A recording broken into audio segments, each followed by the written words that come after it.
Hey everyone, today I will give you an overview of the strategic story-driven mobile RPG Phantom Chaser. This is a sponsored video, and if after this you do end up wanting to play, I've put the usual links in the video description. I've dabbled into mobile MMORPG coverage in the past, but this is my first time doing an overview of a game that is both on mobile and an RPG. The general basis of gameplay in Phantom Chaser lies with the Phantoms, which are mythical creatures like Dracula, the Nine-Tails, and Frankenstein that inhabit the game's world in great quantities, often coexisting and cooperating with humans. The role you play is that of a newly joined member tasked with thwarting the plans of some troublesome phantoms. Every player starts off with 2 humans, and as you go through the game's progression, are able to meet and recruit more playable phantoms and humans to form a party of 6, each member with their own unique abilities. At any time, 3 of which can be combatants, and the other 3 can be mimics. Your combatants are the ones on the ground to be controlled to fight, while the mimics are a set of characters that your combatants can temporarily transform into and fight with, borrowing their main ability. Any character can either be in the battle team or the mimic team. The game is point and click, and the strategy with the combat comes in the form of properly positioning your characters when using skills and using your mimic's abilities when they are most needed. Every character has to be leveled and geared up and has its own stats, attributes, and role in the battlefield. Often the team will consist of a tank, damage dealer, and support, eventually needing different balances of each to face the various types of dungeon enemies. There is an optional autoplay in the game as well, with options for auto skills and auto mimic. While autoplay can be used to go through low-level dungeons with a proper team, from my experience, higher dungeons will rip through characters that are being autoplayed.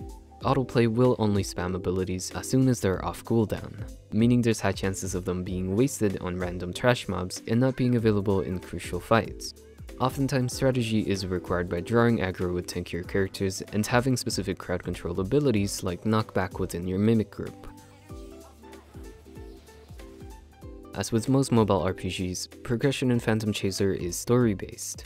You go from one dungeon to the next in the adventure mode, following a storyline as you gain experience and level up from beating the dungeons, occasionally diverting for introduction of other game features. Finishing each dungeon set gives cash up currency and other rewards. Every character, humans and phantoms alike, both in cutscenes and general gameplay, are fully voice acted. And the story is not bad, as the character lines can sometimes vary depending on which phantom is in your current team.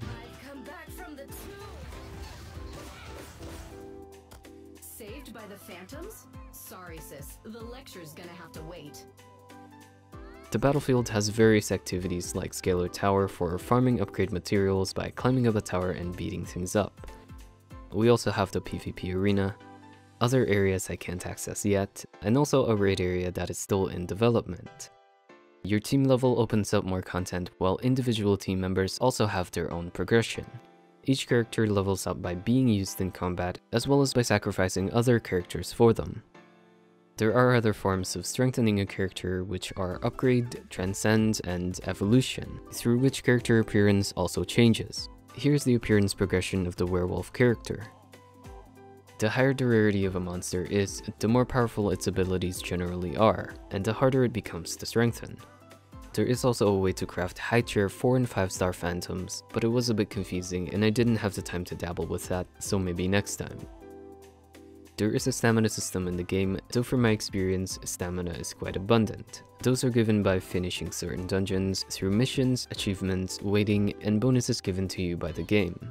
I played for nearly 5 hours straight and barely got through half of the bonus.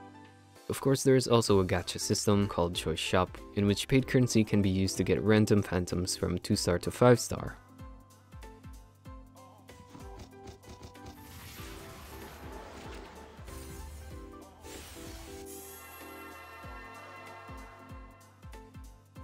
What is sold in the cash shop for now is gold and upgrade stones, which are the 2 things mainly needed to progress your characters.